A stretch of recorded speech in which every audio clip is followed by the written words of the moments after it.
بعد نے کہا کہ دو ایسے موقع آئے کہ امام علی مقام جناب سیدنا امام حسن رضی اللہ تعالی عنہ نے اپنا 2 مرتبہ سارے کا سارا مال راہ خدا میں خرچ کر دیا، اور بعد نے کہا کہ 4 مرتبہ جناب سیدنا امام حسن رضی اللہ تعالی عنہ نے اپنا سارے کا سارا مال راہ خدا میں خرچ کر دیا، اور بعد نے یہ بھی لکھا ہے کہ 3 مرتبہ آپ نے اپنا آدھا مال راہ خدا میں خرچ کر دیا۔ یہ ان کی سخاوت کا عالم ہے۔ آج ہم بھی اس دنیا میں دیکھیں کہ ہم کتنی سخاوت کا جذبہ رکھتے ہیں، حالانکہ یہ بیانات کرنے کا مقصد یہی ہوتا ہے کہ ہم بھی ان کی تعلیمات پر عمل کریں۔ ان کا مقصد یہی ہوتا ہے۔ ہم نعرے تو لگاتے ہیں کہ ہم اہل بیت سے محبت کرتے ہیں، کتنا عمل کرتے ہیں، کہ جو اصل جو مقصود ہوتا ہے وہ یہی ہوتا ہے، جس طرح کوئی محبوب ہوتا ہے پھر بندے کو اس کی ہر ادا پسند ہوتی ہے۔ ہمیں اہل بیت سے محبت ہے، لہذا ہمیں ان کے طریقے پر بھی چلنا ہے۔ امام علی مقام جناب سیدنا امام حسن رضی اللہ تعالی عنہ کی سخاوت کا یہ عالم ہے کہ آپ کے پاس جب بھی کوئی مانگنے والا آتا وہ خالی نہیں جاتا تھا، جو آپ کے پاس ہوتا آپ اس کو عطا فرماتے۔ حسن اور امام حسین رضی اللہ تعالی عنہ کی دعوت کی اور آپ کو کھانا کھلایا۔ کافی عرصہ گزرنے کے بعد امام حسن رضی اللہ تعالی عنہ بازار سے جا رہے ہیں، مدینے کا بازار ہے، دیکھا کہ وہی مائی وہاں پر اونٹوں کی مینگنیوں کے ساتھ بیچ کے اپنا گزارا کر رہی ہے۔ امام حسن رضی اللہ تعالی عنہ نے اس مائی سے پوچھا ہے، مائی صاحبہ آپ نے مجھے پہچانا ہے؟ مائی صاحبہ نے کہا کہ میں نے آپ کو نہیں پہچانا۔ امام حسن رضی اللہ تعالی عنہ نے فرمایا کہ ہم نے آپ کو پہچان لیا ہے کہ ایک مرتبہ ہم حج کرنے کے لیے گئے تھے اور آپ نے ہمیں کھانا کھلایا تھا، مجھے یاد ہے۔ جناب سیدنا امام حسن رضی اللہ تعالی عنہ اس مائی صاحبہ کو اپنے گھر لے گئے اور مائی صاحبہ کو 10,000 بکریاں تحفے میں پیش کی اور ساتھ ہی 10,000 دینار بھی پیش کیے، اور پھر یہیں پر نہیں، پھر اس مائی صاحبہ کو لے کر جناب سیدنا امام حسین کے پاس آئے، پھر امام حسین نے بھی 10,000 بکریاں اس مائی کو دی اور 10,000 دینار دیے۔ کہتے ہیں کہ جب مائی مدینے میں آئی تھی وہ بہت غریب تھی، لیکن جب اہل بیت کے افراد نے اس کو نوازا تو وہ امیر ترین ہو گئی۔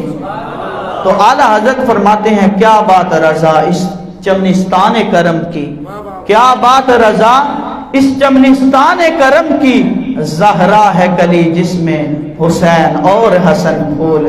یہ کیسے پھول ہیں جن کی مہک آج بھی دنیا میں مہک رہی ہے؟ یہ انہی کی مہک ہے کہ ہم آج بیٹھے ہوئے ہیں ان کی ذکر کی محفل کو سجا کر۔ یہ ہیں ہمارے اہل بیت اور یہ ہے ان کا طریقہ کار، یعنی کہ وہ مائی صاحبہ ان کو کھانا کھلا کے بھول گئی، لیکن امام حسن اس کو نہیں بھولے، آپ نے اس کو یاد رکھا، اور ہمارا یہ عقیدہ ہے وہ کل قیامت کے دن بھی ان کو یاد رکھیں گے۔ اگر آج ہم یہاں پر امام حسن و حسین اور اہل بیت کی ہم محافل کو سجاتے ہیں، خدا کی قسم محفل ہم آج سجائیں گے، ہم بھول جائیں گے کہ ہم نے محفل سجائی تھی، لیکن کل قیامت کے دن میرے امام علی مقام امام حسین اور امام حسن یہ نہیں بھولیں گے، وہ کل قیامت کے دن بھی اپنے نانا جان کو ہماری شفاعت پیش کریں گے اور ہماری شفاعت کرنے کے لیے ان کو کہیں گے، اور انشاءاللہ عز و جل ہمارے آقا و مولا ہماری شفاعت بھی فرمائیں گے۔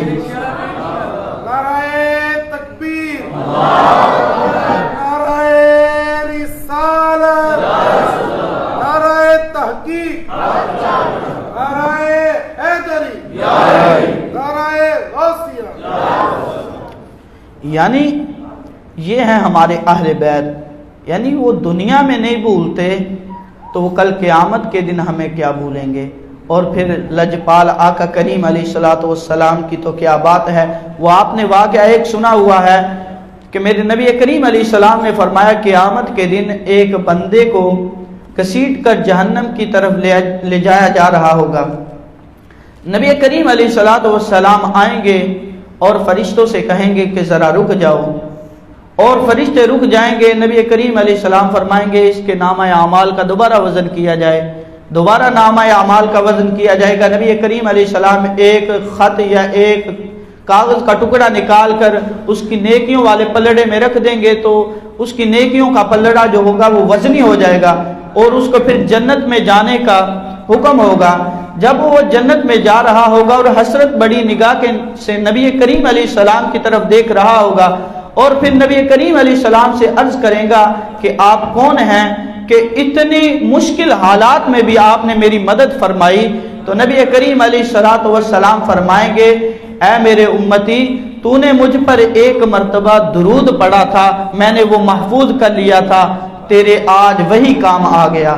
لہذا ایک امتی نے درود پڑھا تو نبی کریم علیہ السلام نے اس کو یاد رکھا اور نبی کریم علیہ السلام کا فرمان ہے کہ جو میرے حسن و حسین سے محبت کرے گا میں اس سے محبت کروں گا اور جو ان سے دشمنی رکھے گا اس کے ساتھ میری دشمنی ہے. اب جو محبت رکھے گا امام حسن اور حسین کے ساتھ, کیا کل قیامت کے دن نبی کریم علیہ السلام اس کو بھول جائیں گے؟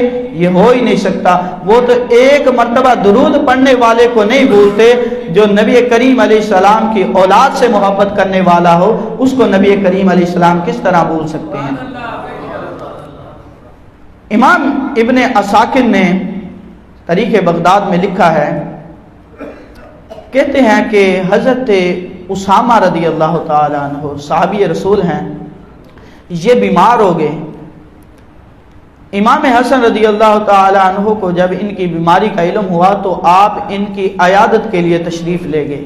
سبحان اللہ. امام حسن رضی اللہ تعالیٰ عنہ جب ان کی عیادت کے لیے تشریف لے گئے تو دیکھا کہ ان کی جو پیشانی تھی اس پر پریشانی کے آثار نمودار تھے. امام حسن رضی اللہ تعالیٰ عنہ نے کہا کہ بھائی اسامہ آپ کی جو بھی کوئی پریشانی ہے آپ مجھے بتائیں, میں آپ کا بھائی ہوں. جناب سیدنا اسامہ رضی اللہ تعالیٰ عنہ کہتے ہیں کہ اے میرے بھائی مجھ پر لوگوں کا قرض ہے اور مجھ پر موت کا وقت قریب ہے اور مجھے یہ خوف ہے کہ کہیں میں ان کا قرض ادا کرنے سے پہلے فوت نہ ہو جاؤں. جناب سیدنا امام حسن رضی اللہ تعالی عنہ نے جتنے بھی قرض دار تھے یعنی کہ قرض خواہ تھے جنہوں نے قرض دیا تھا آپ نے سب کو بلایا اور حضرت اسامہ رضی اللہ تعالی عنہ کی طرف سے اور ابھی کہتے ہیں کہ وہ قرض کتنا تھا, کہتے تھے 60,000 وہ یعنی کہ قرض تھا, وہ امام حسن رضی اللہ تعالی عنہ نے اسی وقت ادا کر دیا. تو یہ سیدنا امام حسن رضی اللہ تعالی عنہ کی سخاوت کا عالم ہے. اور یہ سخاوت صرف انہی پر نہیں تھی جو ان سے محبت کرتے تھے, یہ صرف انہی کے ساتھ یہ معاملہ نہیں تھا, بلکہ روایت میں آتا ہے تعالی عنہ نے اپنے خادم سے فرمایا کہ جاؤ اگر گھر میں کچھ چیز ہے تو وہ لے آؤ, ہم اس جو اعرابی ہے ہم اس کو دے دیتے ہیں. وہ خادم گھر میں گیا اور ایک سونے کا تشت لے آیا. جناب سیدنا امام حسن رضی اللہ تعالی عنہ نے وہ تشت اعرابی کو پیش کر دیا. اعرابی نے جب دیکھا کہ یہ کتنے کمال کا ان کا حسن اخلاق ہے, میں ان کو گالیاں دے رہا ہوں اور یہ مجھے سونے کا تشت عطا کر رہے ہیں, اس نے جب سیدنا امام حسن رضی اللہ تعالی عنہ کی سخاوت کا یہ علم دیکھا, یہ منظر دیکھا تو وہ کلمہ پڑھ کر مسلمان ہو گیا. یعنی وہ گالیاں دے رہا ہے, ادھر سخاوت ہو رہی ہے. یہ سیدنا امام حسن رضی اللہ تعالی عنہ کی سخاوت کا کیا عالم ہے.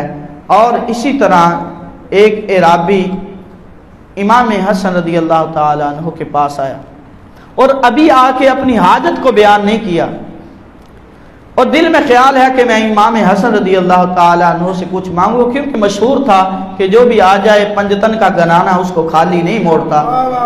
تو وہ جناب سیدنا امام حسن رضی اللہ تعالی عنہ کے پاس آیا اور